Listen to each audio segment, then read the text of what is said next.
You know, some people enjoy composing their own music, chord by chord, and others are happiest when they come across that one perfect song. Work is not a lot different than that. Whether you prefer building your own workflow or using a pre-made template, with Monday.com, you and the team can work in a way that's comfortable for everyone. Tap the banner to go to Monday.com and build your own amazing workflow, or find an awesome template. No judgment.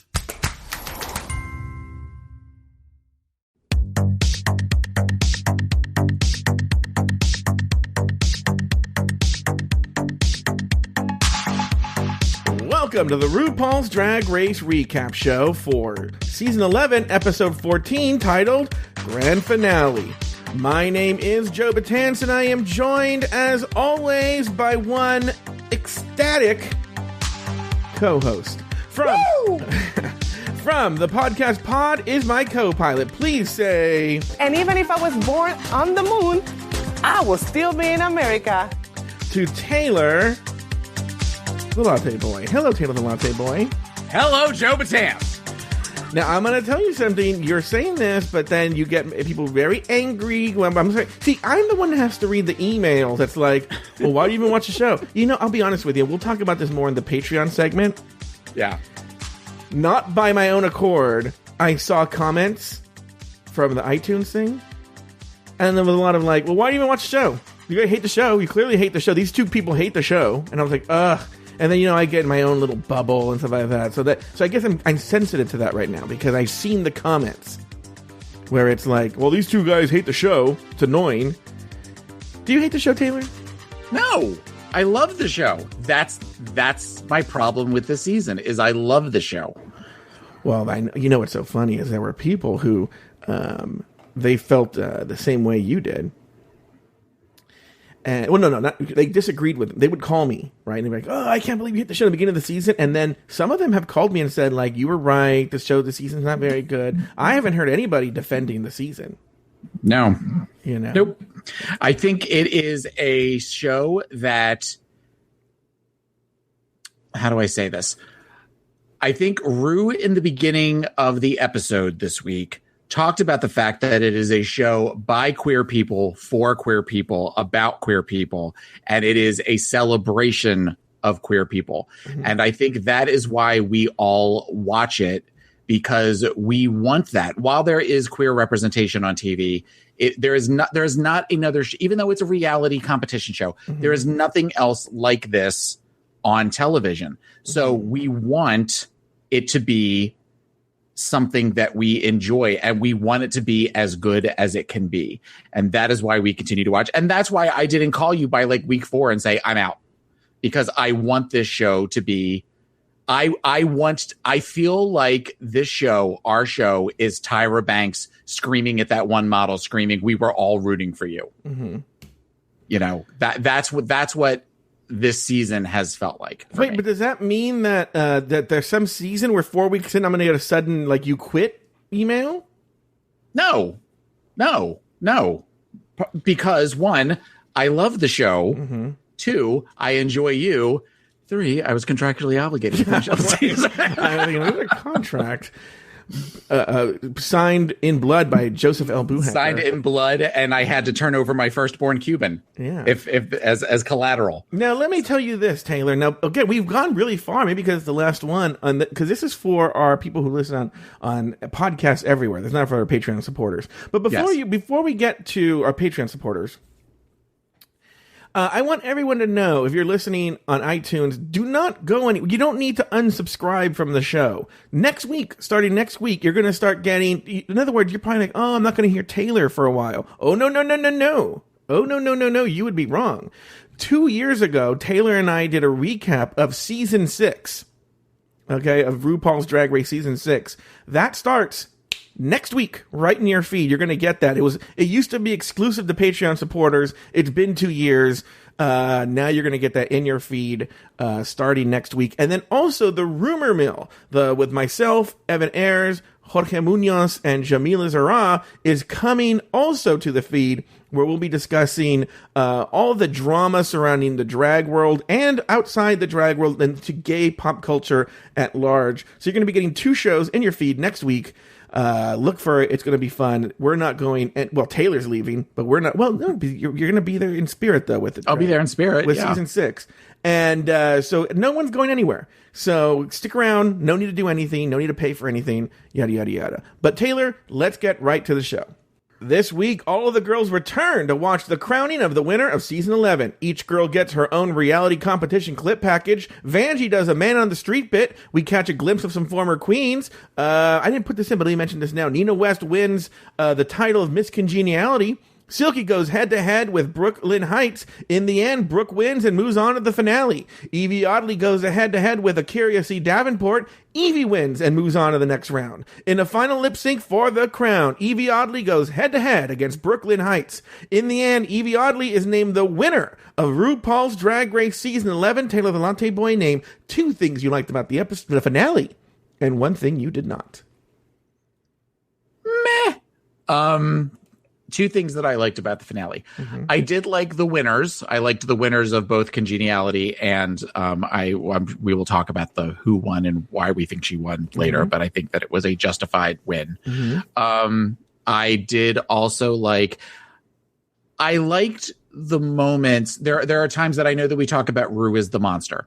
Mm-hmm. And there are times that she looks it is a production. She is there to do a job, but then she seems to have moments of genuine enjoyment. Mm-hmm. And for an example that I can say of that is the moment where she was talking to, I believe it's Akira's grandmother, mm-hmm. just seemed so genuine and so kind. And that was, I thought a nice moment. There were lots of enjoyable moments. Mm-hmm. So I guess the third thing that I like, or the winners, that's kind of a given. Mm-hmm. Well, maybe not, considering some of the things I'm seeing on social media. But I would say the Vanjie on the street mm-hmm. segment was actually a fun segment and a well done segment. Yeah. Something I did not like was this is a show, I thought, that was lots and lots and lots and lots and lots of filler. Mm-hmm. And I think that when you consider what we talked about with the reunion and this week's show, because I know that they're not going to bring in all of you guys, the people that come to the live studio audience, for 15 minutes worth of lip sync and say, good night, everybody. Mm-hmm. I almost think that it would be better to do a reunion and the lip syncs as one event, one live event with less filler and more actual content with the queens. I think that would be a better way to do this. Take kind of the best of both worlds, because you've got great moments on the reunion and you have great moments on the finale, but you've got a lot of just filler on either side. Just put it all together and make it one thing. Okay. I'm going to tell you right now, and I mean this in the nicest possible way. I hope that never fucking happens in my fucking entire life, because I'll tell you why. I would go that's basically what the reunion used to be. It's what the grand finale used to be. Yeah. It was horrible. I hated it. If you remember season 9, I could have sat anywhere I wanted season 9. I had the plum pick. I was one of the first ones in because I was part of the press, and I had the pick of the litter where I wanted to see it, right? And because I'd been to these finales before, I sat as close to the exit on the edge as possible. Because I was like, once she enters, I'm going to bolt. Because even though, and it's actually frustrating on this too, and even though there was a quick version today, this week, or this year, or whatever, they show so little of what's filmed. And when they used to do the reunion ones, it would be like when she's talking to Mercedes Iman Diamond, that would be a 20-minute conversation. Where you but I'm not saying it like we're to do one at a time. Have the new format of the reunion of where everybody's all out at once, and just film that, and then have the lip syncs at the end. I'm not talking about where she brings 1 or 2 out at a time and they talk about Soju Cyst and they talk about, they only ask Ariel about Wiggate. Make it where it's everybody all at one time. Yeah, and what I'm telling you is I think the actual reunion that they film now is probably about 2 or 3 hours. And then they edit it down, because we know that we don't know that's that long, but we know it's longer because Suga was plugging that she was going to come for Evie, and they even had it in the commercial, and then they didn't show it. And you hear from queens about whole conversations that just never made it into the reunion. They shoot way more than they actually use. No, I know that. Okay, but well, you know what? I hope they do it the year you're there, and then you have to sit for hours as they're talking. And the whole time that's happening, Yeah. you're just glaring at me the whole time. no, like leave. you're talking about I'm gonna watching leave you Ed there. when RuPaul comes out. I'm going to leave you there. I'm going to go to Umami Burger, have a burger. While here's when they go, and next, Kahana Montrese, I'm going to leave, go see a movie, go to Umami Burger, right? Then I'm going to try to get my 10,000 steps in, and I'm going to come back, and they will maybe be at like Raja O'Hara by that point. And you're just If we're gonna be lucky. if we're lucky, you're going to be sucking on these little candies that diabetics have because your blood sugar is so low, right? I'm sending you a text message. Will you please come get me? And it's nope. Yeah, I'm like, you wanted this. But Taylor, this is what you wanted. Yeah, this is what you wanted the reunion to be. Yeah, and then you watch the episode, and then you would go home. You're like, oh, well, I'll get to see all this on the episode, right? And then it'd be, Mercedes, why'd you want to come to RuPaul's Drag Race? Because I like it. All right, right after this, and you're like, wait, what? I just watched him film for 45 minutes for asking her all these questions, and that's it. So anyway, okay. So did you say the one thing you didn't like? Yeah, it's just the way the format. This particular format was not enjoyable to watch. Not as enjoyable to watch. No, Okay. it wasn't enjoyable to watch. Yeah. Okay, so why don't we actually do this, actually? So now we're going to actually do something out of order, but I feel this is the best time to do it. Let's actually, right now, why don't we do... The looks? The looks! All right. And let's just go in the order that they have from best to worst on the comments there. Thank you, because okay, so let's talk about Plastique Tiara. Yeah. And Plastique came out in a white... Chinese inspired. I'm assuming it's Chinese inspired. It looks Chinese inspired. Beautiful gown with a large headpiece that had almost like peacock feathers on wires. Makeup is flawless in this picture, and her hair looks great. She's beautiful. She looks absolutely beautiful. I would give this look a 10. Yeah, and when she actually walked down the runway, there was a huge back fan as well that they obviously only used when she walked down the runway because they took it off of her when she sat down. So yeah, you know what? Again, everyone should know, if you've never listened to one of our recaps of the finale before, and I'll fill in little details here and there. And so some of you, this might be a repeat, but they level out the audience. And they do some chicanery with the editing to make people seem more popular than they are or less popular than they are. And Goopery? Some goopery, yes. Stunt shows. And with Plastique was the first. So before Plastique, people were standing and sitting to varying degrees and at different times for different queens. But Plastique, once she walked out, the audience leapt to its feet. It was roaring with the outfit and never sat down again for the rest of the girls coming up. So she was the first one of the rest of the queens. She's pure standing ovation, and she got one of the biggest responses of the night. So yeah, great. 10. All right. Next up is Edie Oddly, who's wearing a dress, who I'd kind of seen in pictures but didn't realize it was more like exposed muscle, the musculature of a human body. I fucking love this dress. This dress is amazing. It speaks to brand, and I thought her makeup looked great. I would give this look a 10. Oh, really? I like it very much. I give it a 9. We didn't see it until she came out for her single interview segment, but yeah, it looks fantastic. All right. So next up, we have Honey Davenport, again sticking with brand with the beehive theme. She has a bodice or chest plate that is just kind of honeycomb, with a long black leather dress. Hair looks great. She has little bees kind of swarming around her on doing some wire work there. She looks pretty. Is it groundbreaking? No, but she definitely she stepped her pussy up from her look when she was on the show. I'd give this look a 6. Yeah, I give it a 6 or a 7. You know, what's so funny here, and I'm going to get another comment here from the peanut gallery of watching the show live, is, and I've always said this, and Taylor, when you see it live, you'll know what I'm talking about. They do a disservice by I wouldn't show the entire runway because it's very long, each walk, but they should show a lot more. At least maybe the full walk out and a tiny bit of the walk back, you know?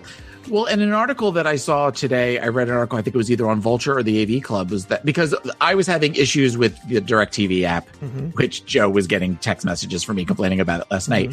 But so I only really saw the tail end of Scarlet and then the rest of them. Okay. But one thing that I noticed was they only seemed to be, when they were showing them face on, it was only from like the waist up.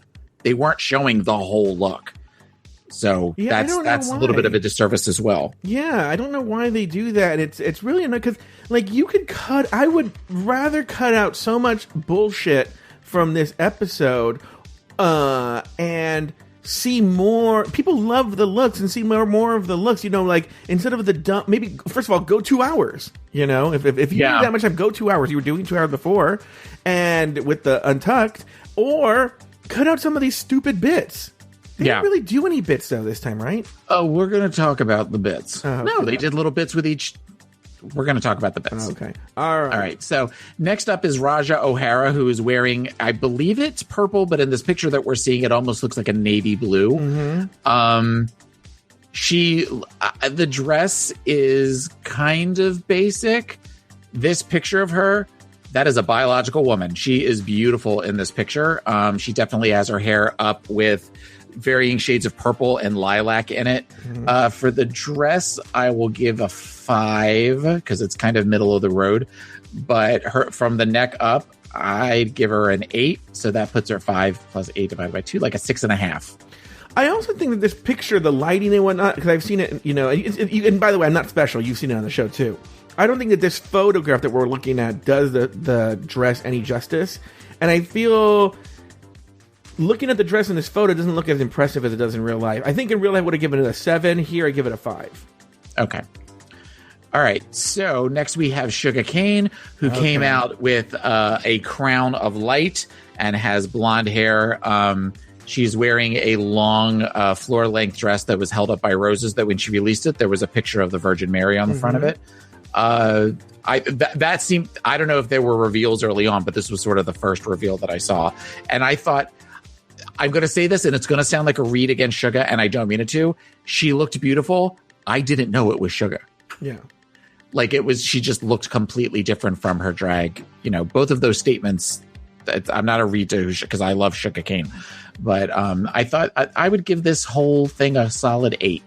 So this is a very interesting thing to talk about here, what we just talked about earlier. This is an outfit and a look and a reaction. Everything that I've talked about before comes together in this look. And what I mean is, when she came out and she dropped, but this isn't a look that needed time, okay? You needed to soak it all in.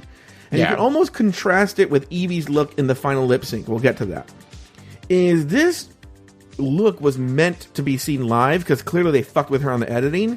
Yeah. But when she came out, first she stood there with the roses for a long beat, which you don't see in the show because they go real fast, right? So you see her with the roses, and then she walks forward, and when she drops the roses and there's the Virgin Mary, the fucking house went apeshit. And then she walked with that for a while before ripping it off, you know, and then it got another whole reaction. I mean, it was probably, of all the looks from the runway, the walkout was the one everybody was talking about. The one, if you would have asked anyone that night their favorite look of the night, everybody was talking about that look. There was another reveal, wasn't there, under the Virgin Mary dress? Yeah, there's dress. another reveal of another dress, and it was meant for a theater, maybe not meant for television. And then they did her dirty by cutting to an audience reaction, and so you lost sort of the oomph of it when she walked out. I would say this was the top 2 to the night if you were there. But what you saw on TV, I'm looking forward to going back and watch. I don't think the episode's available yet for us. No. I don't think I've gotten it, but I'm looking forward to watching for the looks, especially the looks that I missed. If you would have asked anyone there, it was like a gasp. Everyone went, and when it happened, like the house roared. Like, it was one of these things that played really well live. And again, like I said, they tamper the audience volume, so it just sounds like everyone gets the same reaction. But no, this one was people would have told you this was the look of the night. Well, that makes me happy and sad for that. That makes me happy that she got that reaction, but it also makes me sad that it was tampered down so that people didn't really hear. They don't like Sugar for some reason, the editors. I don't know why. I don't know. Yeah, because everyone and it's not just my opinion. People were talking about this in the audience about how when other looks would come out, like, oh, that doesn't compare to Sugar, or blah, blah, blah, blah. So, yeah, it's weird how it got sort of downplayed on the episode. All right.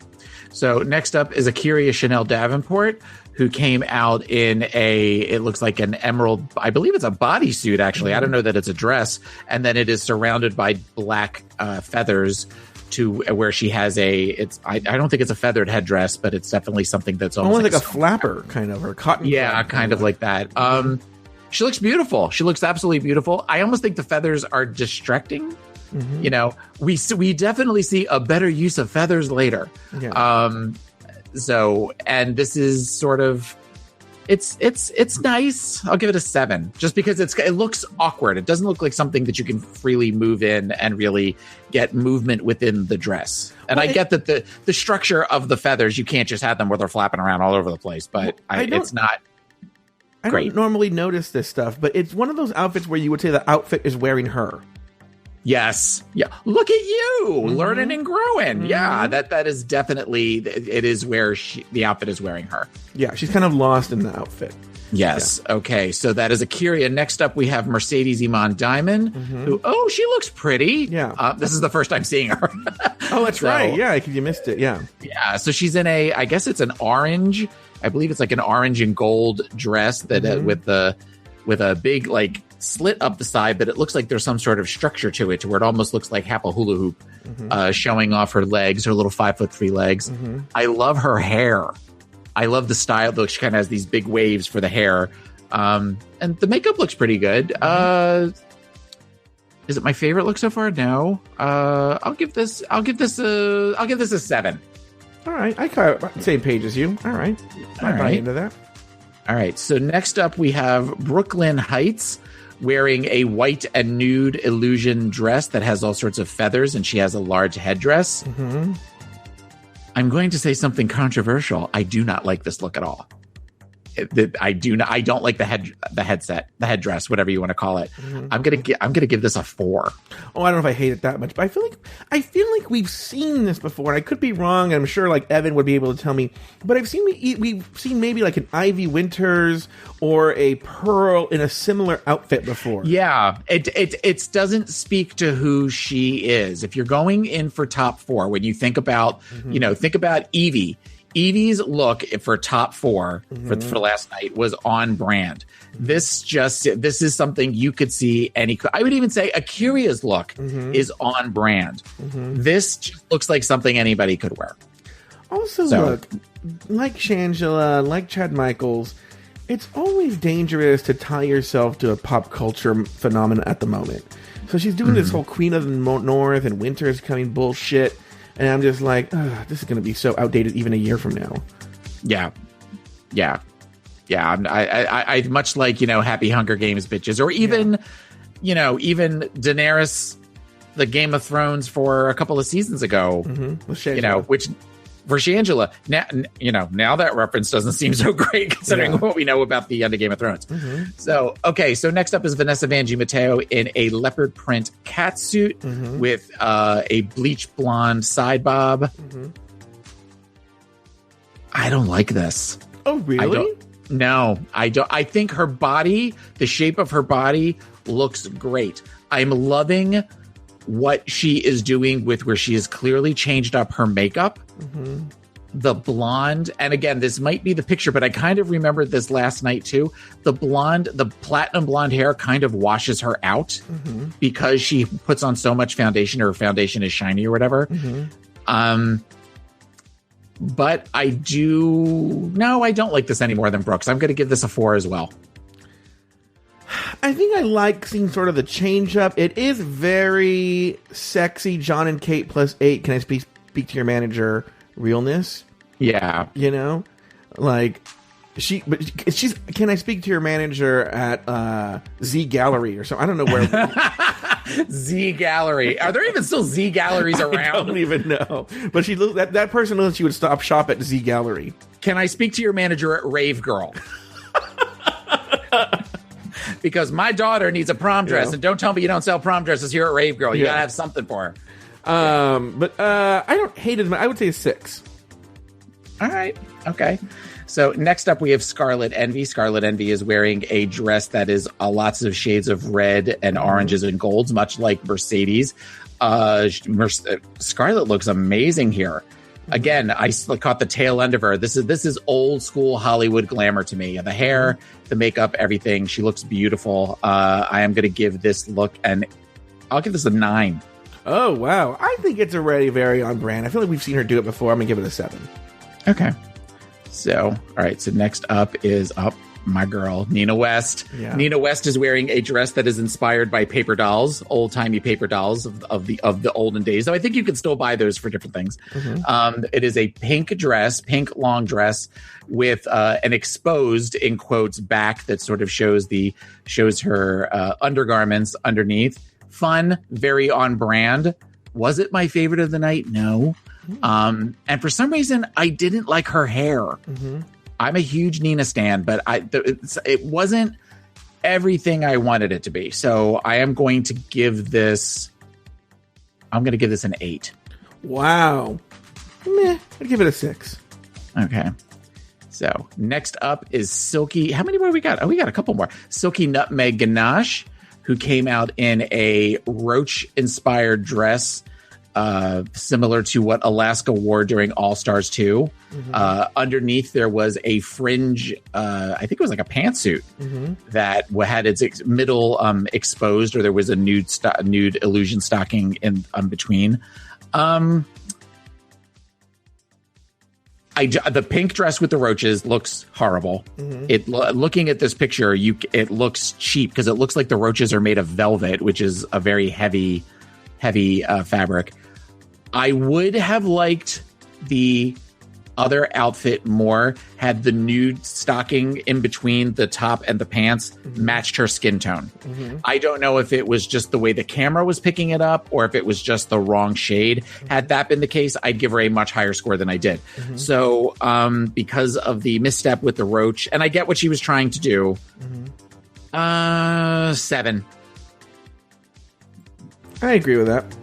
Yeah, not a strong showing there. So next up is Ariel Versace, and Ariel is oh god, this is what she wore. She is wearing a pink dress that is lots of ruffles with ruffled sleeves, and it is very short in the front, and then either she has on some sort of ruffled cape or the back of the skirt is very ruffled.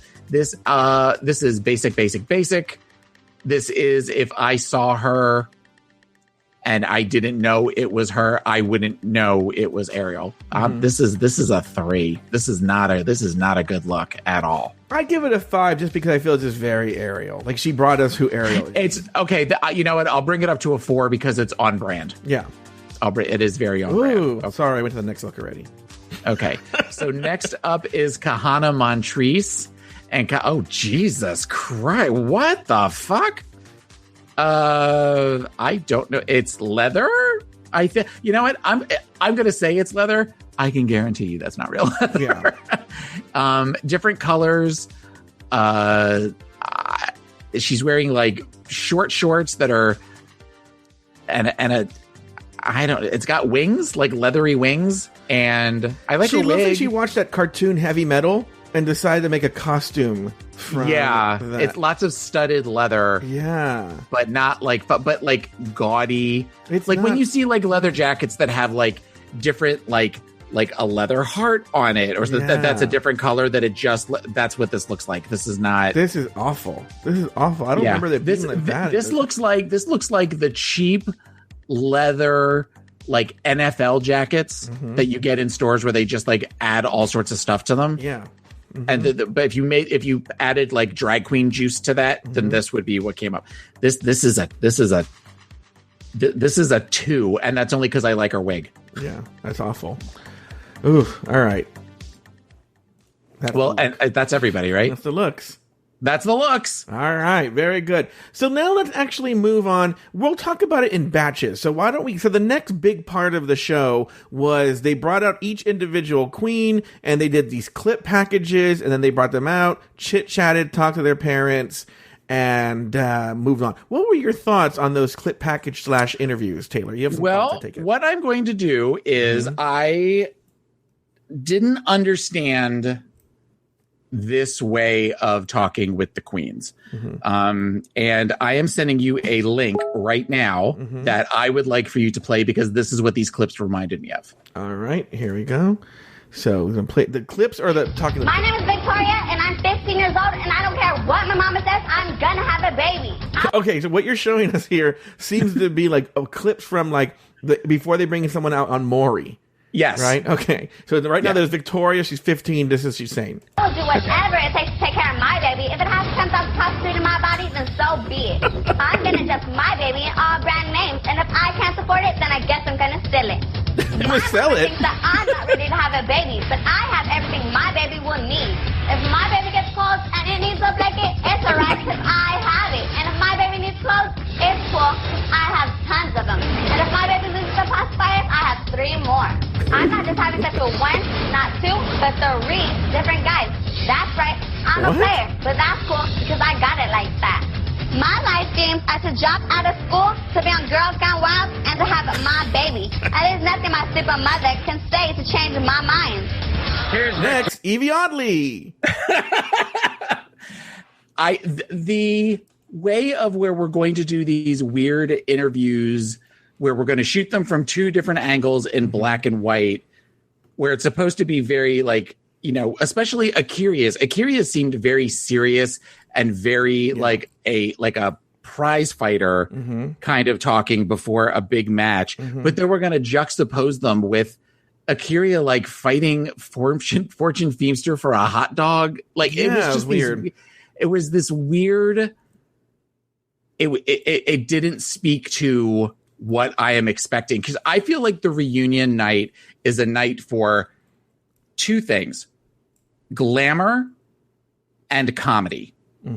And I felt like the way that they did these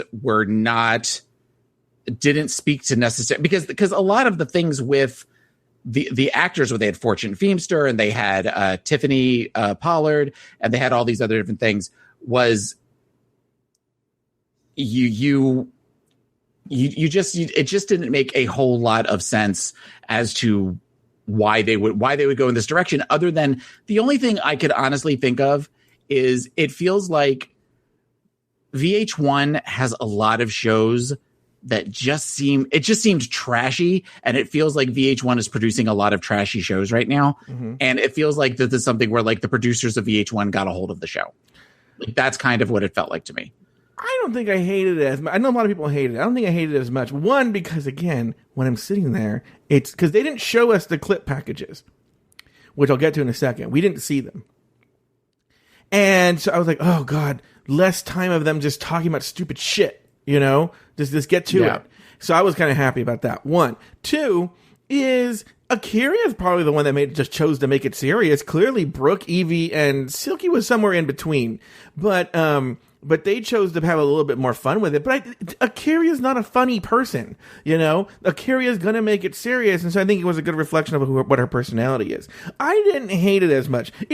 They're going to say the same bullshit. Like, they're not going to say anything different when they're sitting there. They're all going to say, like, it's always the same. Here's what I would do with the money. Here's what I would do if I would win. It's no different, except now I, in a weird kind of way, think at least there's some interesting visuals when they're just all saying the same fucking bullshit about how they're the queen of the north and win. They say the same shit in the interviews, but now there's something more visually interesting with it. The one thing that's offensive is that they didn't show us these clip packages, and then they're playing them, and they have us laughing and clapping. We didn't see them.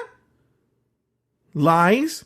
What's the quote from Vivacious with the Liza Minnelli lies? That's what you see there. So Liza Minnelli lies. Liza Minnelli lies. Was there any one interview in particular? Oh, you know what's another thing I want to talk about? They're so fucking lazy at this show sometimes. So one of the things you should know is that, and they've always done this, by the way, whenever they talk to the parents are sitting somewhere else. They have good seats, but for best camera angles, they switch them out. When they do the interviews, they're switching them out of those same two seats. Okay? Yeah. So usually you can't tell on the show, and it's not even worth mentioning. But this time, they sat them next to Fortune Feimster. Right. So you can say, like, wait, Fortune Feimster was sitting next to the two other people. What are you doing? Why is it? So you could tell that hand was sort of tipped there. Because you see Fortune Feimster sitting next to all of them, so it's very noticeable that they did that. Apart from that, Taylor, do you have anything else to say about the was there anything you remember about Silky's interview or Evie's or Brooks? I thought Brooks was the most interesting of the four, and I thought Brooks' skit was the most fun to watch. Now, when I say most fun, that doesn't mean that I was super excited, because once I realized what they were doing with Akira, I was like, oh my God, they're going to do one of these for all of them. But it was not, it seemed like she was having the most fun with it. And the moment where she and Tiffany pretend to get into a fight was kind of fun to watch. So you're saying that they didn't show those clips? No, we didn't see those clips. They would just bring them out. And here's the other thing too, is the one thing I will say that we did lose out on was some of the interviews with the parents were more interesting. Like the one with Silky's grandma. Is that the one where he said, how did you explain to Silky's grandma that he was gay or a drag queen? Mm-hmm. That went longer and it was interesting. I don't know why they chopped that down. Also, they had a conversation with both Evie's mom and Evie's dad, and with all the drama they built, you'd think they would show the mom getting a question too. Yeah. But instead, they just went to Evie's dad, and I thought that was very odd as well, because they did talk to the mom, and that was very interesting. To be fair, if I had my choice, I'd go for Evie's dad as well. Oh, were you a big fan of Evie's dad? Oh, yes. We were like, damn. Yeah. So who is that?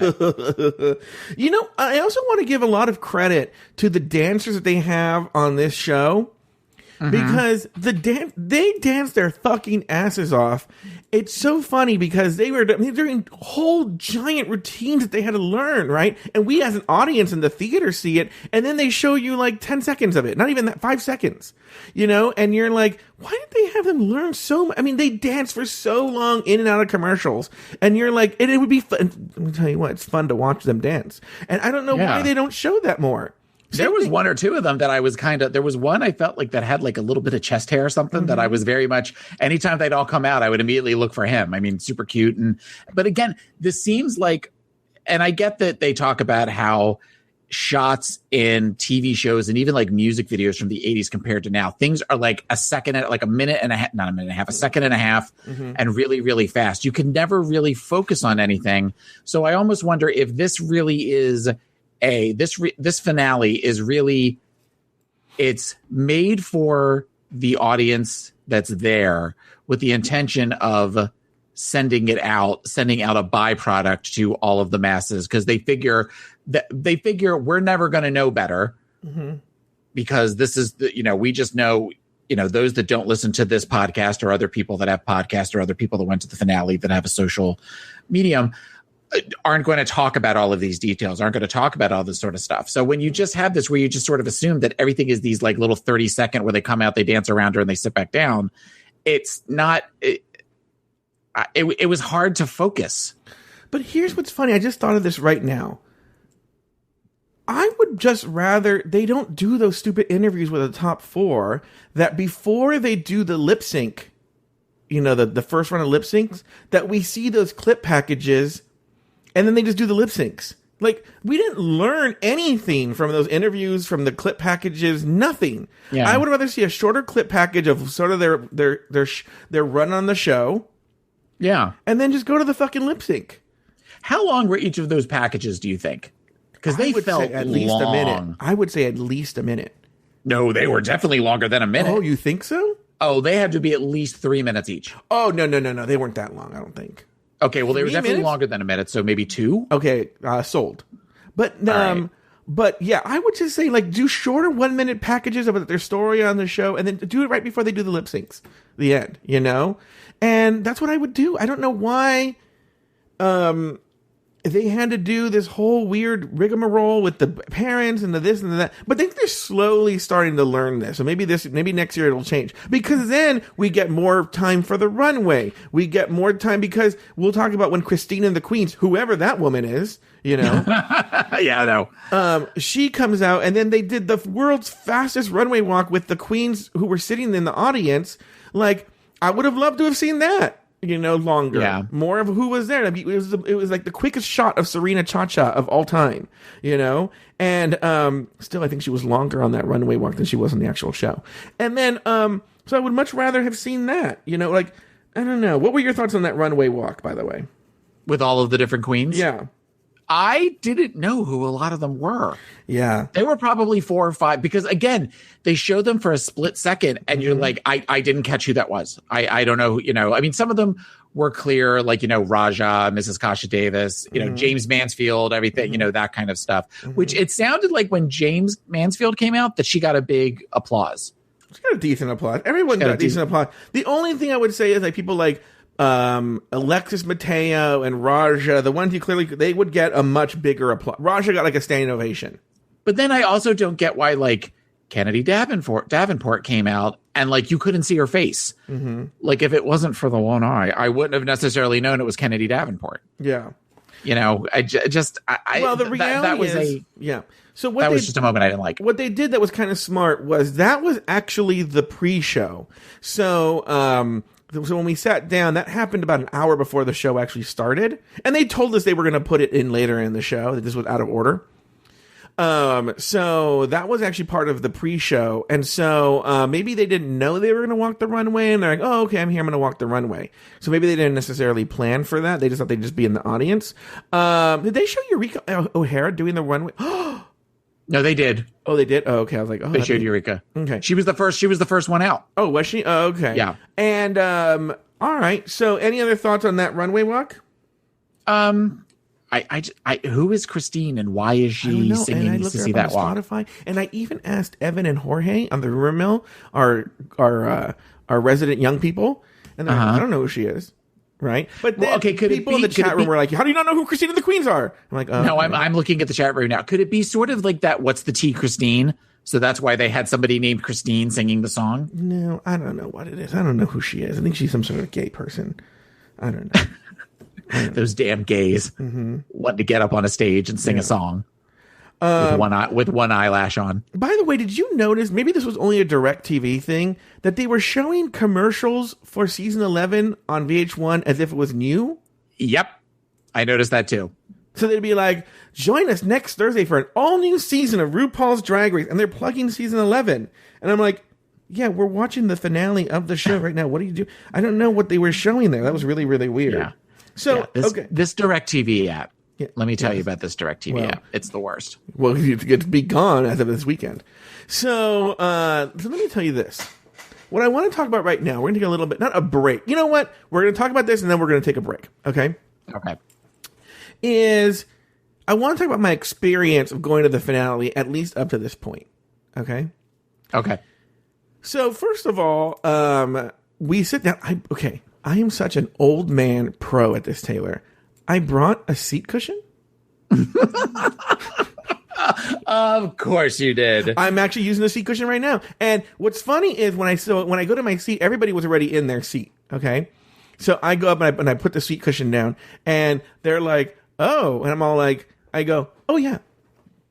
I go, "You guys are laughing now." I said, "This show is gonna be 5 hours at least," and they were like, "What?" And I'm like, "Oh yeah." They're like, "No." I'm like, "Yeah." When they say we'll be right back, they don't just stop for the 2 minutes. Yeah, no. I said, "Oh yeah." The shortest one I've ever been to, that was season 9, I got out at 11. I go, last year I said, I got out at 1 a.m. So buckle your fucking seatbelts, kids. I'm the smart one. I brought my seat cushion, and then you could tell they were all jealous once they realized it was going to be like 5 hours. All right? Old pro at this, right? So I'm sitting there, right? And I'm going to tell a story. It's going to be, you're going to think one thing during the story, but there is a surprise, Taylor. And I hope no one in the chat room spoils the surprise for you, because even listen to the rumor mill. All right, what I'm going to do before you start telling the story is I'm going to cover up the chat room. Yeah, because there are a bunch of spoilers there. They'll tell you. So, I talked about this in the rumor mill. So I'm sitting there, there's like a little chubby kid in front of me, right? Which I think is unusual because it says in there no one under like 18 is allowed. Okay. And then behind me is a larger fat man than I am. And then there's a big fat black girl next to me. I'm not even joking. I was of that trifecta, one of the thinnest people. I loved it. right? So big fat guy next to me, a big fat black girl next to me, and then a little chubby kid in front of me. Okay. So when Rue's interviewing Silky, I think Rue asks her a question like, Silky, when you were young, what were you known for? And the kid, who's not talked the entire time, goes, being fat. Oh. Right? And everyone's like, oh. And then the fat guy behind me goes like, Jesus Christ, shut up. Like he was that guy from South Park, right? He was like, Jesus Christ, shut up, right? Shut up, fat kid, you know? And it was very... Did he say, shut up, fat kid? No, he said, he's like, shut up. What's wrong with you? Like that, right? Jesus Christ. Jesus Christ. Jesus Christ. Jesus Christ. Why are you saying that? Right? And then I was like, this is really awkward, right? Because the kid was there with like an adult who was like, didn't really seem to flinch. It was really odd, right? Okay, so it was super, super awkward. This story has an ending. So just so you know, cliffhanger. Don't look at the chat room. Okay. Okay. One of the things I forgot to tell in this rumor mill. So I intentionally chose my seat center house right because that's actually, you kind of want to sit there on the reunion because when RuPaul's filming, she faces that way. She faces to the right. So if you're even in the center, she's facing away from you. So if you sit center house, that's why they seat the queens front right. Okay. So that or anybody they're looking, she's talking to you. So that's why I chose center house right because then she was like looking right at me. You got to see all her face and everything. Okay. So, but that's also the aisle that all the drag queens, all the celebrities, they go up and down the aisle when they leave their seats or anything. So you see a lot of the people walking, this Cara Delevingne's walking up and down the aisle. And so I'm sitting there and I see this, there were so many people, they'd walk up the aisle and I would just go, right? Like this Frankie Grande was walking up and down the aisle. I was like, yeah. God, right. I'm not fucking joking. But I would just kind of quietly be like,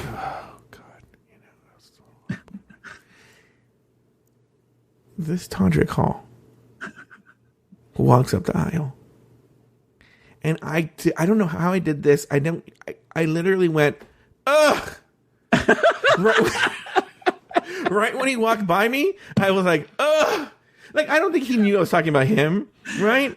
So I go like, and I was like, well, you knew, and that's all that matters. Well, I caught myself. I was like, oh, I can't believe that came out loud. But I literally went, ugh.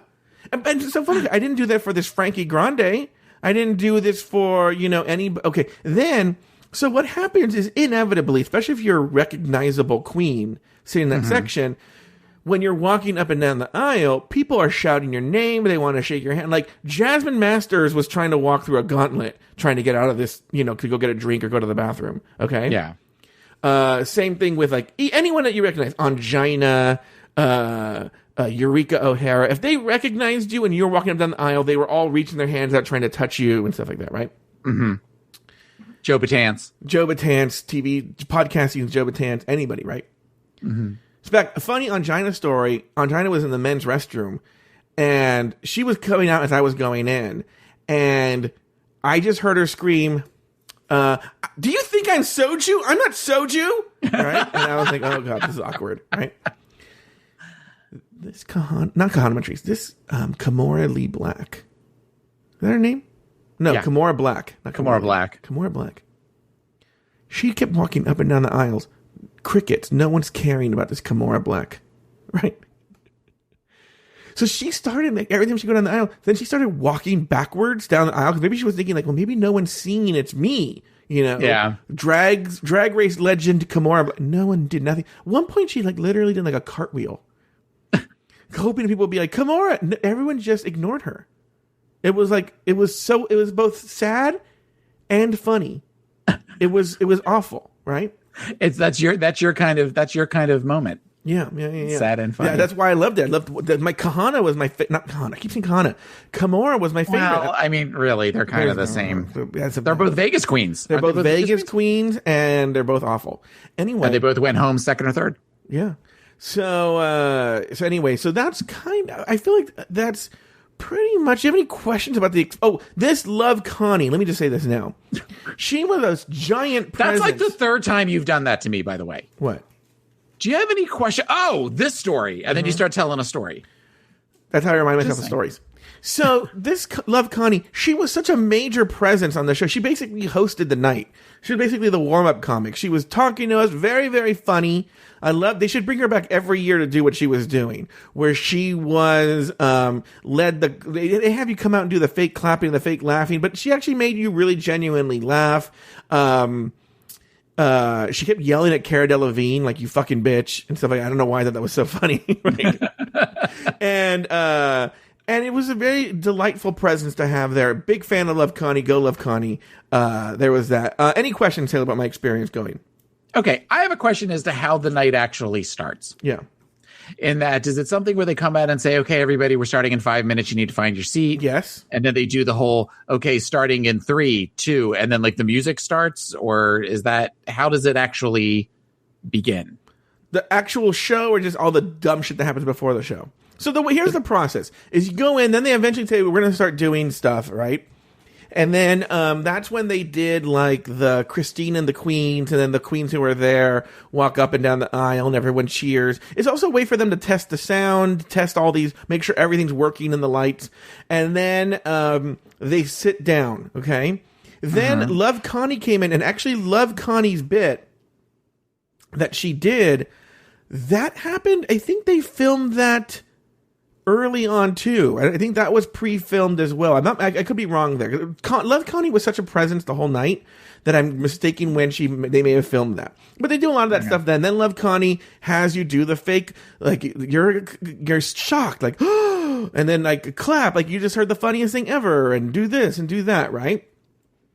And so she did all that, and then there's a little bit of a break, and then they say, okay, we're gonna start. And then you sit down, and then they don't do they do a 5, 4, 3, 2, 1? I think they've done it in the past, but I don't think they did it this year. This year is just the music you hear like live from the Orpheum Theater from Michelle, and then the big doors open, and then those queens come out, and it just everyone's super into it. So that's how it generally starts. How did the bit about Michelle's breasts read in the room? Fine. It was just another bit. Everyone just did their part. But they don't show. Did they show it up on a screen, or did they? Oh no, that they did. So that they did show the package for that. They did show that the in memoriam or whatever. They did show that. Yeah. The only thing we didn't see, we even saw the Vanjie one. We just didn't see the ones for each individual queen. Those are the only ones we didn't see. Other than that, they were. It's pretty much. And then they take like long breaks in between. They were not as bad this year. There are other little insightful things that I will say, but I'll say them on the way. But let me see. Did we say everything up till about the lip syncs? Yeah. When do you want to tell me the story about the kid saying being fat? Or is that later? That'll come up later. Yeah. Okay. So when the kid said being fat, did Silky and Rue acknowledge that, or no? Okay. They probably definitely heard it, but they did not acknowledge it. Okay. Yeah. Anything? How did Rue look in person? I know that you talked about before when you've seen her, you've cried, and how beautiful she looks and everything. I wasn't necessarily, and I love neon, particularly I love neon green. I was not necessarily a fan of the dress. Mm-hmm. I liked it. I thought she looked fantastic. She was in a really good mood. I thought the wig, because there's a new wig stylist now. I thought the wig was on point too. I thought she looked great. Oh, you know what's? We can talk about this right now. So whenever I wish I wish there was a recording of this somewhere and they would show it. So whenever you do, I don't know if I can capture this. Whenever they do these shows, there'll be a part where they go, okay, Rue's just going to like record, like little intros and outros for the commercials, and or coming out of the show. So like usually it's like, and this is what it was. It was like, we're down to the final 4. Join us this week as they battle for the crown. See RuPaul's Drag Race finale live on VH1. And she does it on camera, right? Mm-hmm. And you sit there while they do all those things, right?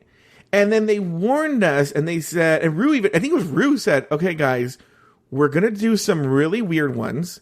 Okay. She goes, I don't even know what they mean, and they're really weird, right? She goes, just bear with us, right? And then I'm going to do it to the camera, but you guys won't see it at home.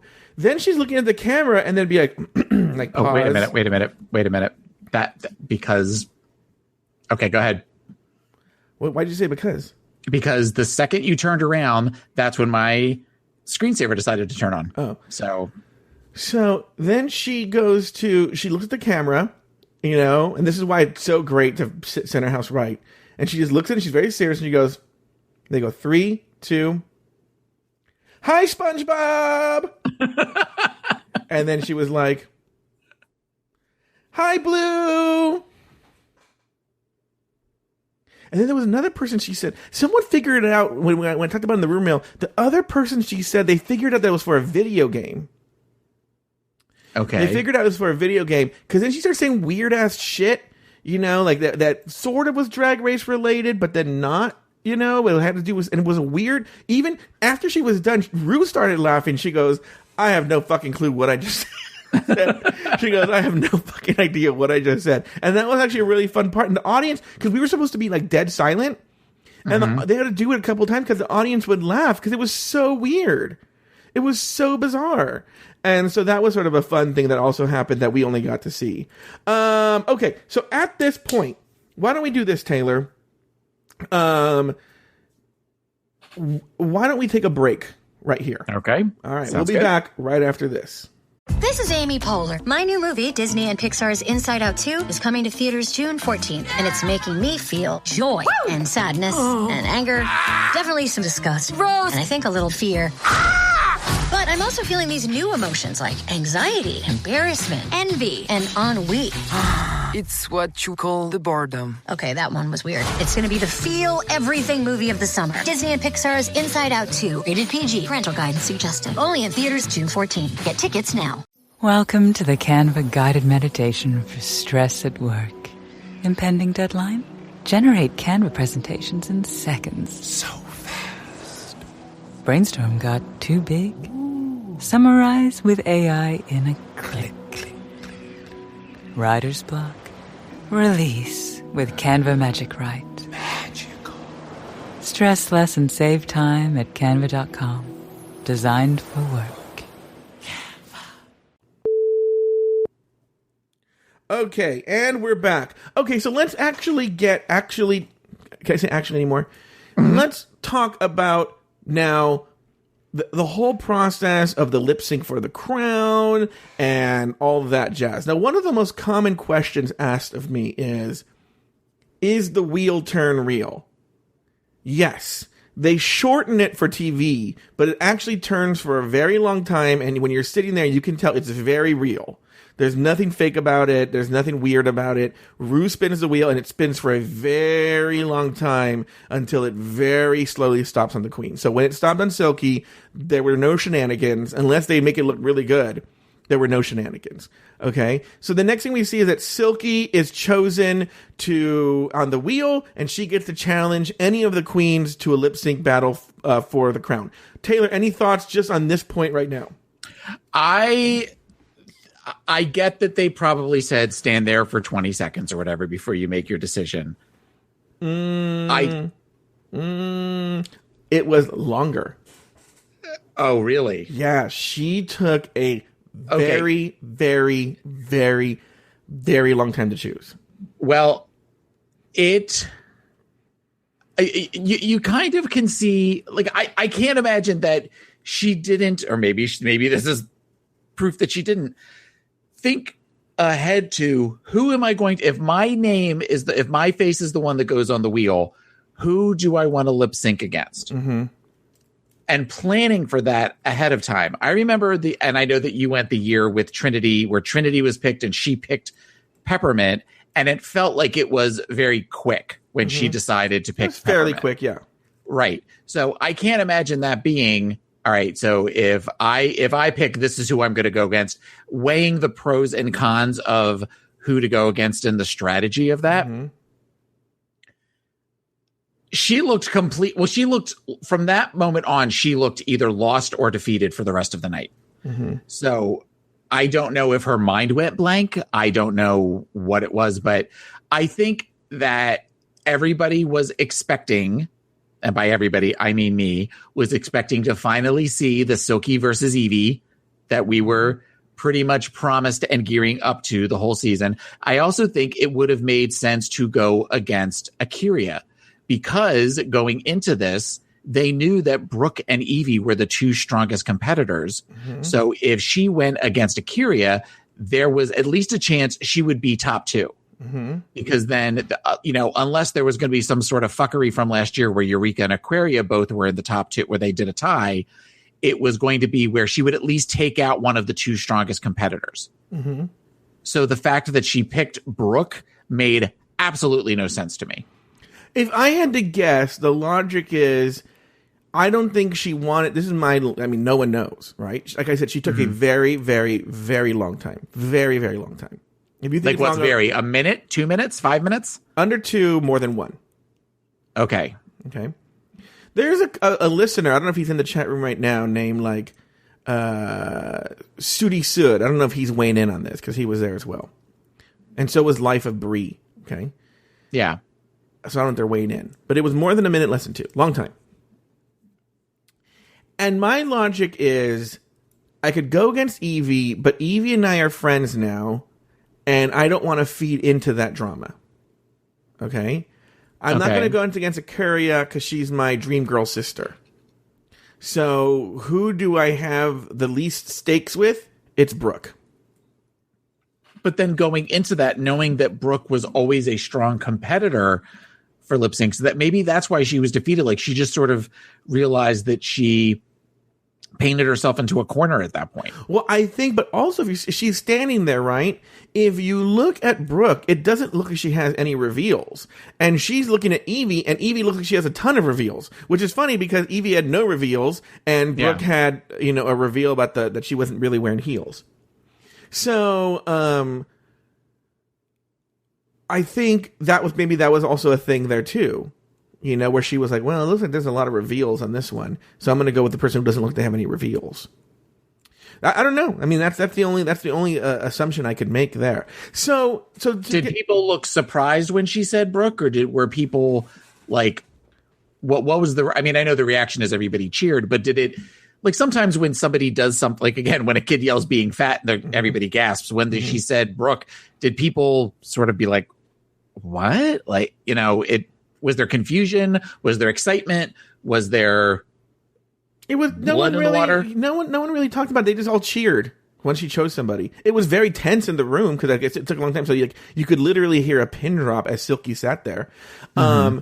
And also here's a weird thing too, is once they make the choice, okay, once she makes a choice and they bring the box out and they choose, there's not a super long time, but much longer than you see on TV. They literally stop filming and they get into position. I would say there's a good 5 minutes, maybe at least, between choosing the song and them getting in position. Like, everything you see is very far apart. Like, even from when RuPaul said, so she's chosen and they go, okay, we're going to do this. Then there's like a good 5 to 10 minute break. And then they get into position, and because they have to get a chair ready for Ru, a whole thing, right? So then they go assume the position, then they film it as if it just happened, and then she walks forward. Then there's another, I would say, 2 to 5 minute break while Ru actually walks down the stairs and gets into the seat. Okay, so there's a lot of time. The reason I bring that up is on the sidelines, and this was very sad. While they're doing that, the girls, and this is what's so fascinating about going to the finale live, is you don't see this on television. The girls are in their own head. And as an audience member, you get to see them going through the process before they do it. Does that make sense? Like, running their lyrics, doing little fake practice moves, but Silky went off to sort of a dark part of the stage and prayed. Like, had her hands together, clasped up, looking at Jesus in the sky, and was praying the whole time until they told her to get in position. And it made it so sad. Now, at this point, the chubby kid in front of me, makes a revelation to everyone around us. So, the lip sync happens. We know what happened, right? Silky loses. What we knew, the little chubby kid in front of me, which you could see him in the picture, by the way. Silky's nephew. Oh. So when Silky is told sashay away, he starts crying. And the person with him is comforting him, and everyone in the audience is comforting him. Even Jesus cries. He just didn't do anything. But everyone's like, oh, we're so sorry. And he was just like, he took it harder than Silky. Yeah. So, yeah, so you look at that picture, Taylor, that's Silky's nephew right in front of me. Okay. Yeah, so that was the big revelation there. Now, okay, so now we've seen Silky, we've seen Evie, Silky and Brooke. Any thoughts on the actual lip sync? It makes sense then watching Silky's performance, because Silky just looks terrified through the entire thing. Mm-hmm. I do appreciate the reveal of, because I really didn't understand the chains on the end of I didn't realize the chains were attached to little things that she could rip off, and then they were on point. Yeah. She was on point, but there was part of me that I was like, really, we're going to be on point again. Yeah, I know. It just felt, I mean, granted, she had a couple of different moves as far as when she did the handstand and a couple of other things, but she definitely kind of blew Silky out of the water, not because it was a great performance, but I think it was just because Silky's performance was so subpar. Mm-hmm. One thing that, especially from early on in Untucked, where she ripped off the one thing and said, bitch, I was ready. I feel like she's going to go down, unfortunately, as a disappointing queen. Mm-hmm. Not personality, but because the 2 times we saw her lip sync, she wasn't good in either one. And she's somebody who kept talking about when we saw her go against Nina. But what about when she? Oh, Silky, you're talking about. Oh, sorry. Silky, no, not Brooke. I'm sorry. Yeah. I'm sorry. I misunderstood. Silky, I feel like the 2 times we saw her lip sync, she was not a great lip syncer. Mm-hmm. So that's one of those where you almost, because we've heard that she is an amazing lip syncer when she's in bars and stuff. Mm-hmm. What's that noise? That my husband's sneezing in the other room. So I feel like that would be the one reason she would want to come back for an All-Stars 4. Would be to kind of that redemption, as it were, of having just an amazing lip sync at some point. Yeah. Okay, so let's move on now to the next lip sync, which is Evie Oddly versus Akuria. Now, your thoughts here on this lip sync? It was to the first one was to SOS. No, the first one was to Bootylicious. And then the next they did SOS. So when they said SOS, I went, "Ooh, that's a good song." So, what were your thoughts on the lip sync between Evie Oddly and Akuria? It was very clear early on it was Evie's to lose. Mm-hmm. Akuria seemed to me very low energy. Mm-hmm. She looked angry. She looked angry from like the time that they came out till when she was lip syncing. And I know that she had like the one reveal of where she had on the one, like the glitter wig underneath the one wig she was wearing. Mm-hmm. But it just didn't seem like she was, it's felt like she gave up. Mm-hmm. And she was just sort of going through the motions because she knew that it was Evie's to win. Mm-hmm. And I thought Evie's performance was good. It was good. The one thing that I think that Evie did was, because I was concerned about the outfit, and I kept waiting for there to be, like you talked about, like we assumed Silky was doing. We kept waiting for the reveal because it just looked so awkward to wear, and it was just. But I mean, I think that hers was all about faceography, and hers was all of the weird looks that she was doing and the things she was doing with her face and stuff like that. That's kind of what sold the performance for me. Mm-hmm. But between the two lip syncs, I would say I probably enjoyed the first one more than the second one. Yeah, I could see that. But it was, Evie definitely had the losing person. I feel Akuria. Silky did better than Akuria, but Silky's was not very good. Oh, so you thought Silky did better than Akuria? I thought Silky did better than Akuria, just in that there was slightly more energy. I didn't say it was a good performance, It just felt like she was just ripping wig after wig after wig off. But it wasn't. Because there are some people out there who feel like Ikaria won that lip sync. What do you say to that? Ikaria gave a lip sync that was. It was a good lip sync. It was a good lip sync for a Saturday night at any bar in any major metropolitan city. It was not something that I feel as though was to the level of what you would see on a finale of Drag Race. I know that I feel like the Sasha Velour rose petal reveal is the bar to which we will hold all other performances. And I think that it's not necessarily fair to do that, because I think short of a queen lighting herself on fire on the stage, I can't imagine anything that they could do that would go above the Sasha. I keep wanting to say Sasha Bell, but Sasha Velour performance. Sasha Bell's the one that cracked the code. Now, let me ask you this question.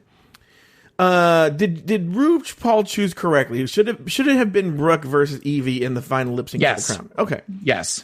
So let's move on here. So here's an interesting thing. Now, in years past, ever since they've done the lip sync for the crown, they've always done this, is once they film the 2 lip syncs, right? The preliminary round, they do this thing where then they turn the cameras onto the audience, because they have to film RuPaul reacting, but they also want to film audience reactions to the lip syncs. And so what they've done in the past is that they have 2 usually cute crew members come out and they'll play the lip syncs again, and they'll have the crew reenact the lip syncs, okay? Just so that they can get an audience reaction, following their eyes, RuPaul reacting, yada, yada, yada, okay? Yeah. And that's always the thing that they do. This year, and they should do this every single year, it was amazing. They didn't have 2 crew members. They got Eureka and Kennedy to come on stage and lip sync to the songs. I almost said the House Down Boots, but I didn't want to do it. And it was so funny because they really gave it 100%. And you were like, oh, these queens, this season, I actually thought this season doesn't really have any stars like this. Yeah. Because say what you will about season 10, Eureka was kind of a star. You couldn't take your eyes off of her, whether you hated her or loved her. You couldn't take your eyes off Eureka. And as we know, Kennedy's a star as well. And so when they were doing the same lip syncs, they weren't doing reveals. They were just literally lip syncing the way they do at the club. You were like, oh, they're so much better. They're so much better than Ikaria and Eve and Silky and Brooke. Like, they didn't do much. They were just lip syncing, and you're like, oh, they're so fucking good. And the audience was going crazy, and it was so funny, and it was fantastic. And so that was a little bit of a gem that hopefully maybe they'll show them on VH1 or something, on the YouTube or something. But it was fantastic. It was great, and it was a pleasure to watch that. And then there is a long pause. Now let's move on. So after they do that, they do the crowning for Miss Congeniality. Any thoughts? Wait, yes. I want to go back. Do you think that the reason why, as you were there watching the 2 performances, particularly Rue says to Brooke versus Silky, this is a close one. Do you think that she said that because of Silky? Do you think she said that to kind of, because clearly Silky has been a teacher's pet for this entire season? Do you think that she said that to kind of soothe, or not placate? Placate's the wrong word, but just to help her to help lessen the blow? Yeah, maybe. I don't doubt it. Because I think if I remember correctly, we didn't see this, during Silky's interview, I think she got emotional, if I'm not mistaken. Okay. We may not have seen it, but I think she got emotional. Well, one thing that I noticed was when they left the stage, Silky and her left the stage together, I guess to either go on a commercial break, or I feel like that's when she was introducing Christine and the queens. She held Silky's hand. Silky and her held hands as they walked off stage. I don't know if she did it with Akira, but she definitely did it with Silky. Okay. Yeah, I saw that she walked off stage for the Christine and the Queen thing. It could have been Silky. Yeah. So, okay, so then they crown Miss Congeniality. We bring out Monet Exchange first. Who looked amazing. Yeah. She looked beautiful. And then they bring out Monet Exchange. They talk to her. She's funny. She gets some laughs. No big tea from seeing her there. Your thoughts on the Miss Congeniality win? Oh, really quickly, it took a while to get to Miss Congeniality because Soju's dress fell apart. And so there was this weird looking, like, this person, I don't know if it was a man or woman or what gender she identifies with or he identifies with, what gender they identify with. Yeah. Was dressed like very sharp angled blonde hair in like this weird, almost like military outfit. And I'd seen this person walking around the whole time. The person was so striking that you had to notice them, you know? Yeah. So all of a sudden they ran on stage and took Soju backstage and fixed the dress, but we had to wait while that happened. So I guess this person was like an emergency fashion person that was sitting in the audience. So, anyway, so that took a while. Then we get to Miss Congeniality. I could hear you scream from Florida when Nina won Miss Congeniality. Well, I mean, I don't think that was a surprise to anybody. I think that she definitely was the queen of kindness this season. And I think had it been anybody else, with the possible exception of Suga, I think it would have been considered an upset for Miss Congeniality. Her reaction of meh was awesome. It was definitely fun to watch. And I just love Nina West. I'm looking forward to seeing more things that she does. What were your thoughts? And then next we see Aquaria come out in an outfit that Acid Betty has claimed is ripped off for her. But Aquaria comes out in a Phoenix Rising type of outfit. On not on point, but on heels so high and so thin you couldn't put any kind of weight on them. So she's essentially on point. Yeah. What were your thoughts on this look, and what were your thoughts on Aquaria? I was never a fan of Aquaria last season. Aquaria looked fucking awesome. Aquaria was, again, when we talk about returning queens, the bar, much like with Sasha Velour with the lip sync, the bar is always Violet Chachki. Where Violet Chachki came out with the crown was literally attached to her head. Was this as great as that? No. But this was an amazing outfit that was I can't imagine what it looked like in real life, but the detail, even where she had stones, she stoned the back of her head and just the makeup and everything that went along with it. She was incredible. And one thing that I also thought for the few seconds that you got to talk to her, she was very personable, whereas I never necessarily saw her as that on her season. She always seemed very kind of cold and aloof to me. Whereas she was fun to watch in those moments and seemed very, very polished, very put together. She looked as close to a drag superhero as I think we've ever seen. So I loved it for that aesthetic, but I thought she looked beautiful. One of the things, the credit I'll give her, even if you don't really like the outfit so much, is when the camera wasn't on, or maybe it wasn't on her, the heels were so sensitive and whatnot. She was constantly doing almost this little jig the entire time to kind of stand up, which means whenever the camera was on her, she was perfectly still.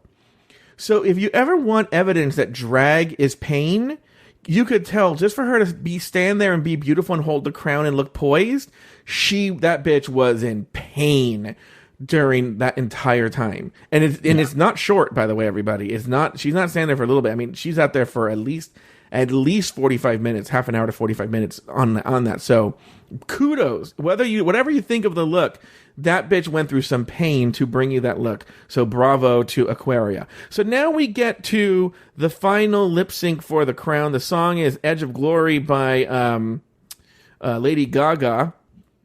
And I could hear Evan yelling from across the country. Now, I'm going to tell you something here before we get to your thoughts or anything. And I said this last night on the first response. This is one of the few times that I've ever watched the finale since going to them, and I was surprised at what happened.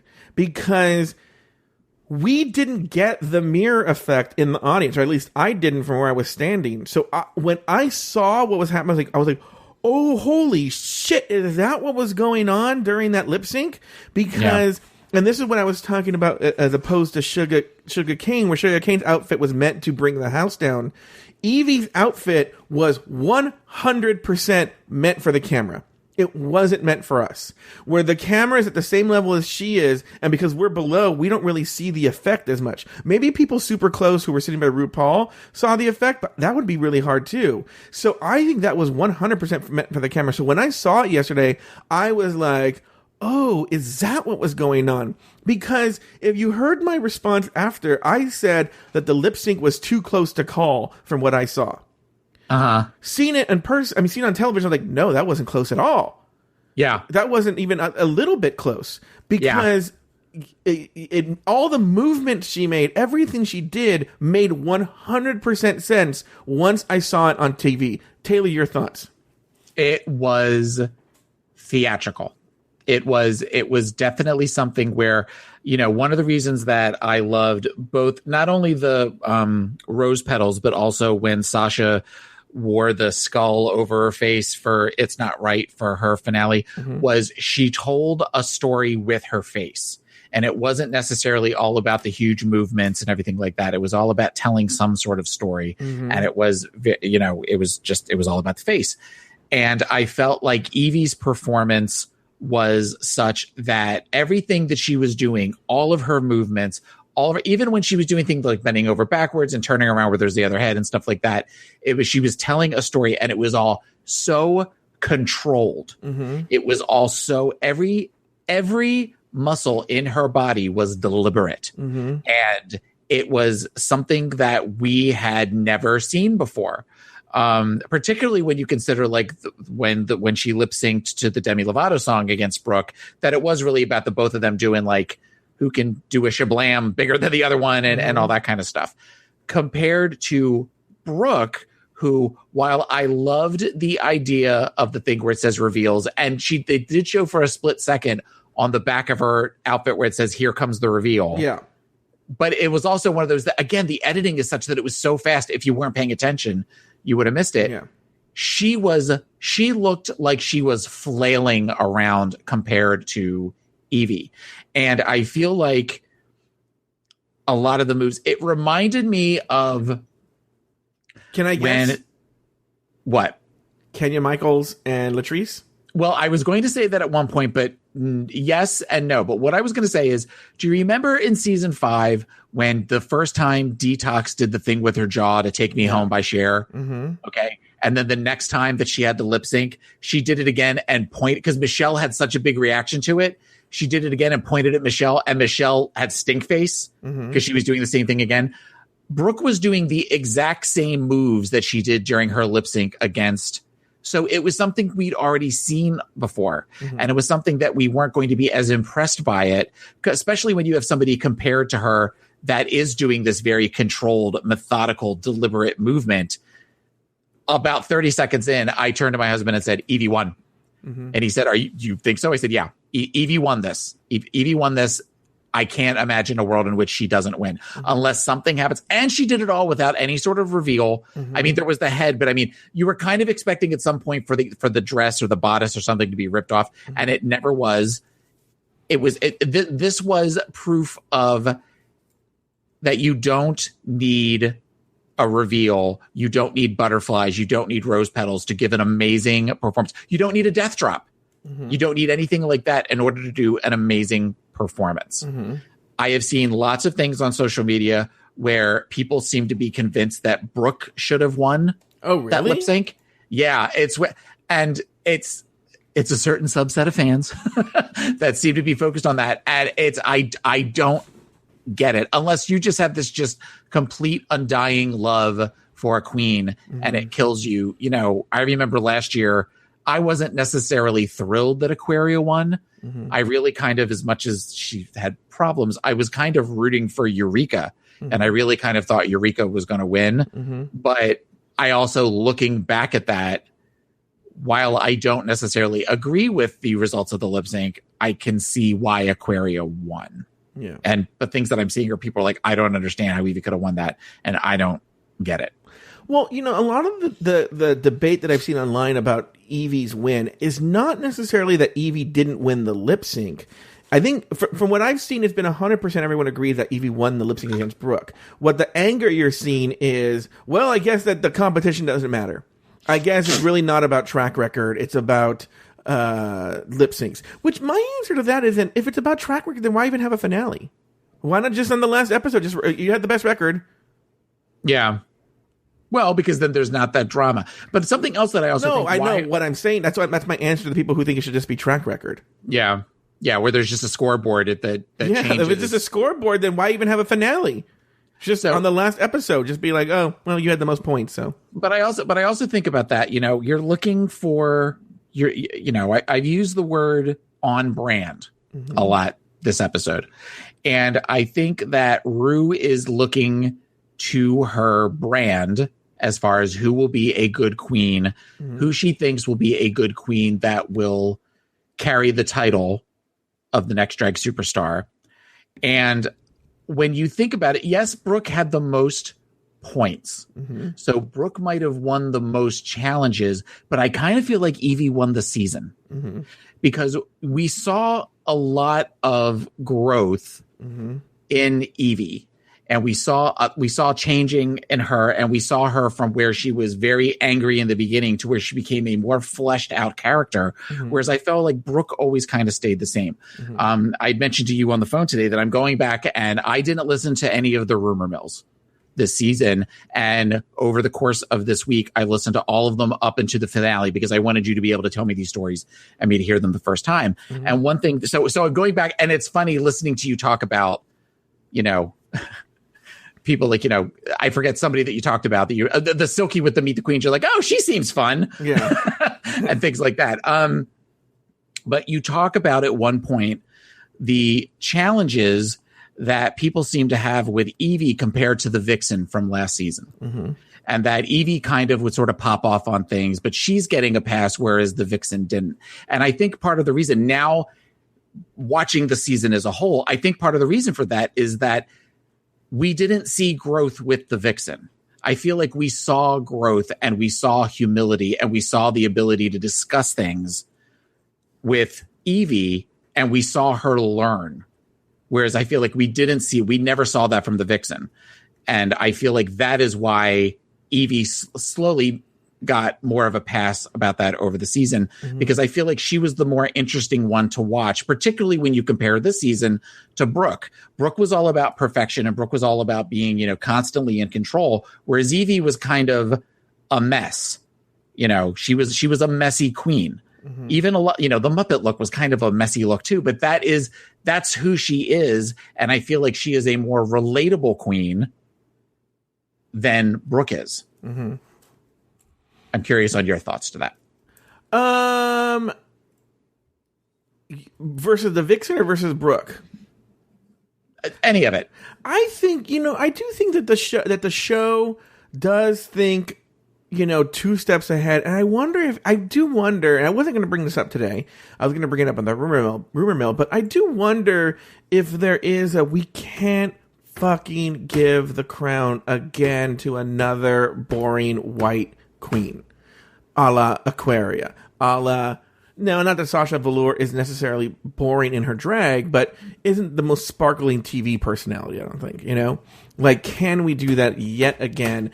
And that there was something, and Evie wasn't from New York. I know Brooke's not from New York either, but she wasn't from New York. She was a person of color, and I actually think speaks to a lot, actually, believe it or not, people forget that RuPaul, like it or not, has a certain way about her. And I do think, the way you notice that RuPaul stepped in for Evie, I think was a big sign at the reunion. Like, oh, bitch.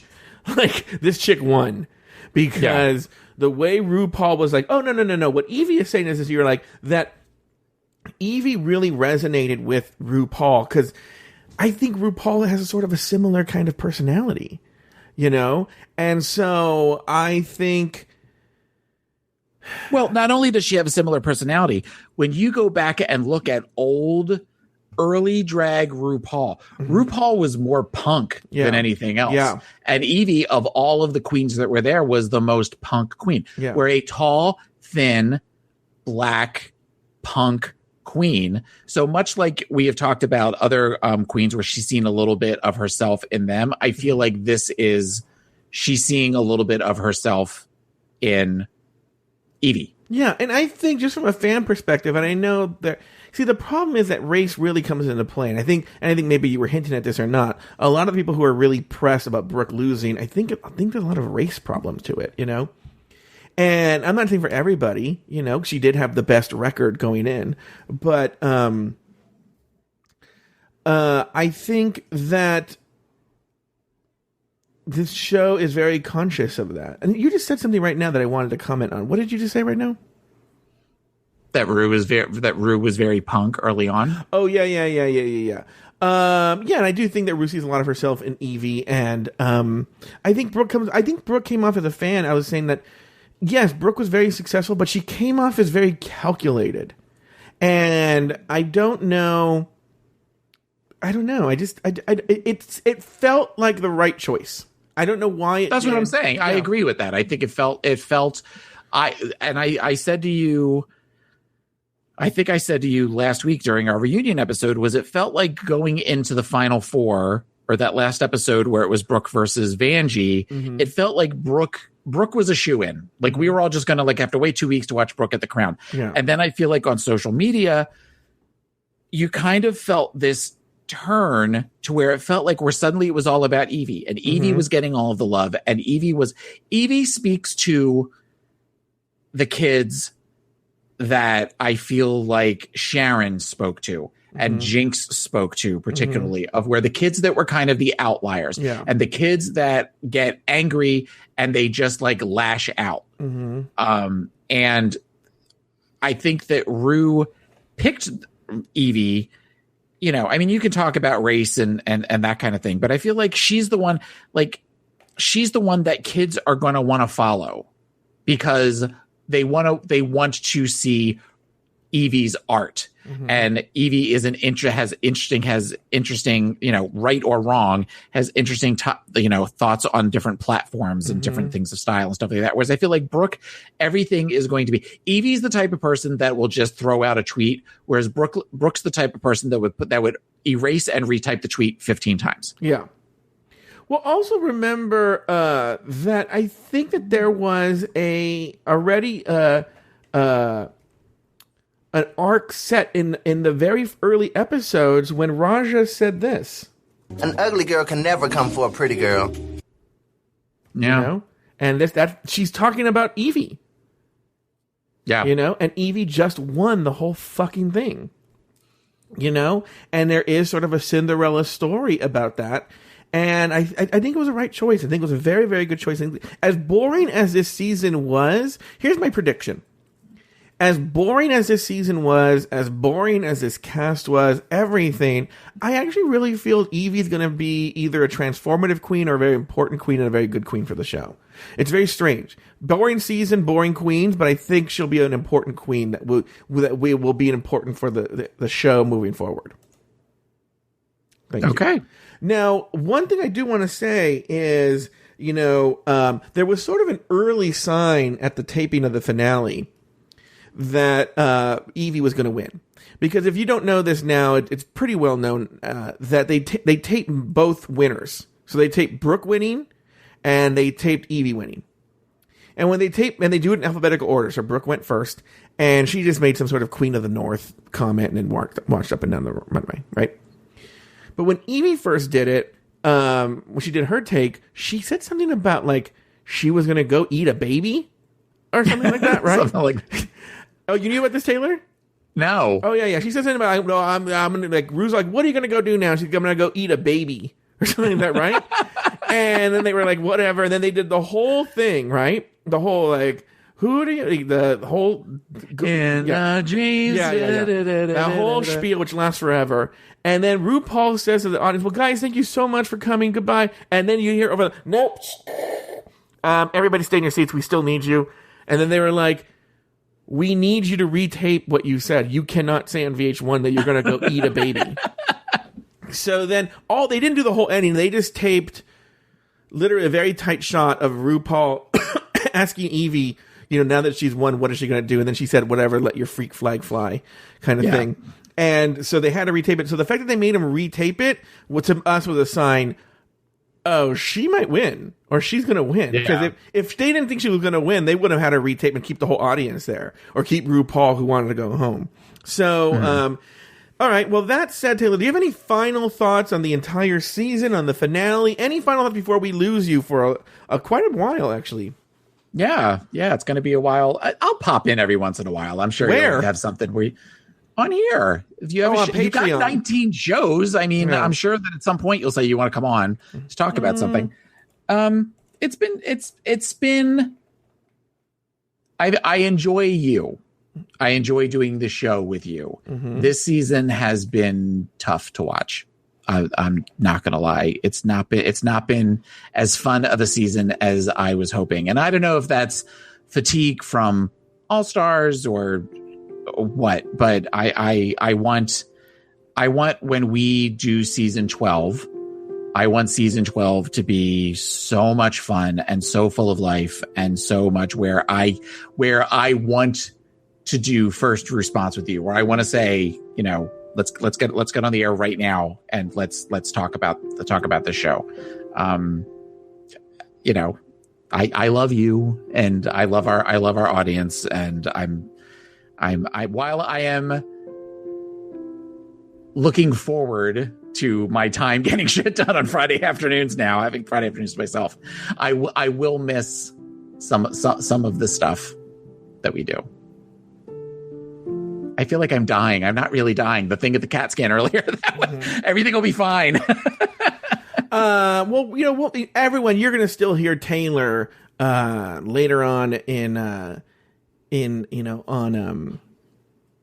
season 6. It's Taylor from 2 years ago, but pre-cancer Taylor. Yeah. But I had cancer. I just didn't know it. Yeah. She didn't know she had cancer. And so you're going to hear that. But yeah, for Taylor, these new shows, it's going to be a while until season 12 comes on. Now, before we go, once again, I said this at the top of the show, I'm going to say it again. Don't go anywhere. Don't unsubscribe. You don't need to do that. Next week, you're going to get the Rumor Mill. You're going to get episode 1 of RuPaul's Drag Race season 6, RuPaul's Big Opening, part 1.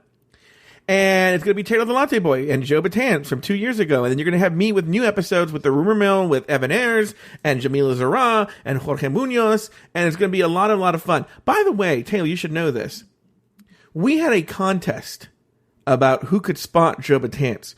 We already have the winners. Now, I'm going to tell you that I said that there would be one winner from the free side and one winner from the Patreon side. There are 3 winners. I'll tell you why. Because there was this person, Sweaty Betty, who... was that meant to be by my mom? Anyway, Sweaty Betty, who... So I put it out there. I saw myself on the show. Okay? And when I did, I was like, oh, there I am. It's so hard to spot me. I challenge anyone to spot me, right? Sweaty Betty on the Patreon side was the first one who spotted me right away, but spotted me at a point I didn't see. With the picture I sent you, with this Love Connie, right? Yeah. On the free side, we had a person, this person named Holly, right? She was the first person to see me. She saw the same thing. Holly saw me with Love Connie. So we have the free side, Holly wins. We have Sweaty Betty wins on the Patreon side. Okay. Mm-hmm. Here's this other thing, though. This other guy, Dean, he messages me right after Holly. And this is why he's going to win, too. He saw the original one that I did. Where it's when the male dancers came down the aisle. Mm-hmm. He saw me, which is so hard. I don't know how he saw it. I don't see how. You were just in those white pants and no shirt running down with them. Yeah, I know. That was me. So he saw that. So because he's the only one who saw me in that shot, he's going to win the prize package too. So nice. Dean, Holly, Sweaty Betty.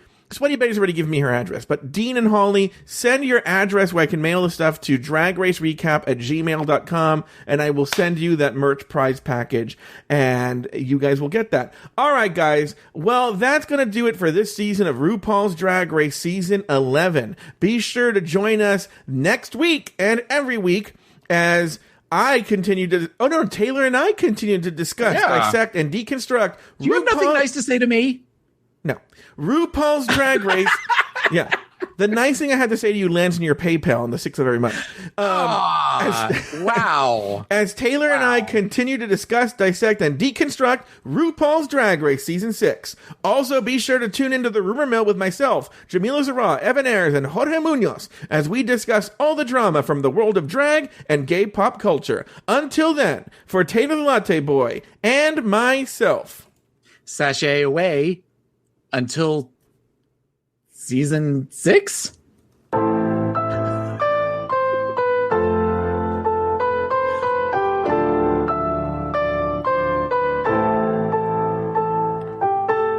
Want to share your thoughts about Drag Race? Email us at dragracerecap@gmail.com.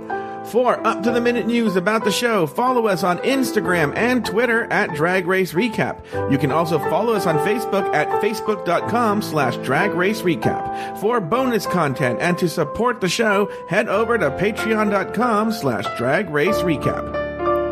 Taylor has his own podcast. It's called Pod Is My Co-Pilot, and you can find it at podismycopilot.com or wherever you get your podcasts. You can follow Taylor on Twitter and Instagram at PIMCTaylor. Follow Joe Betance on Instagram and Twitter at Joe Betance. That's BETANCE. The outro music was written by Lucian Piani and arranged and performed by Alex Lefebvre. You can find Alex Lefebvre on Instagram at Alex Lefebvre Music. To find all of our old episodes, visit our website at dragracerecap.com. You can also find other Afterthought Media shows like Hello Uglies at hellouglies.com and Catching Up at catchinguppodcast.com. Drag Race Recap is an Afterthought Media production.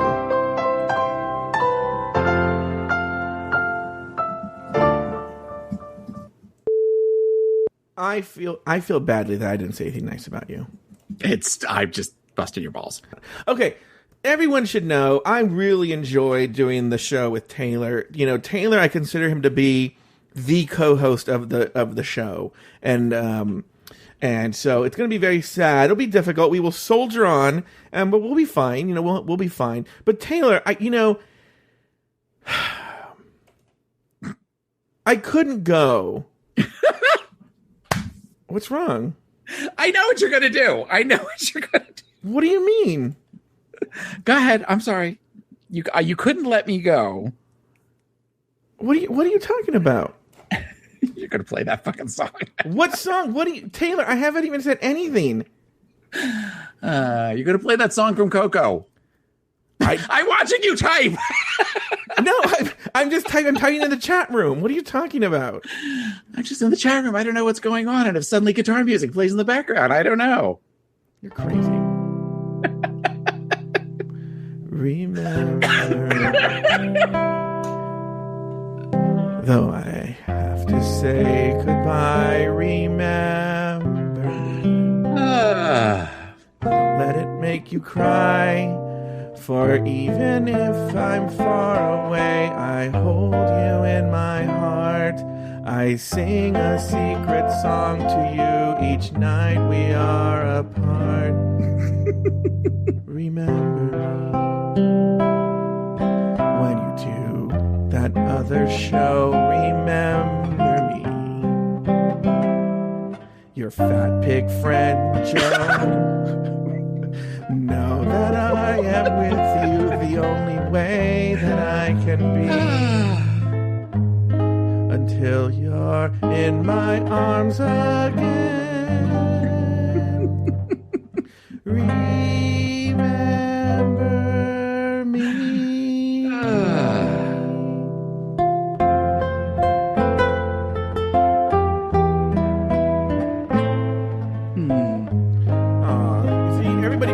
Maybe I'll tag that on to the end of the. I think you should. I think you absolutely should.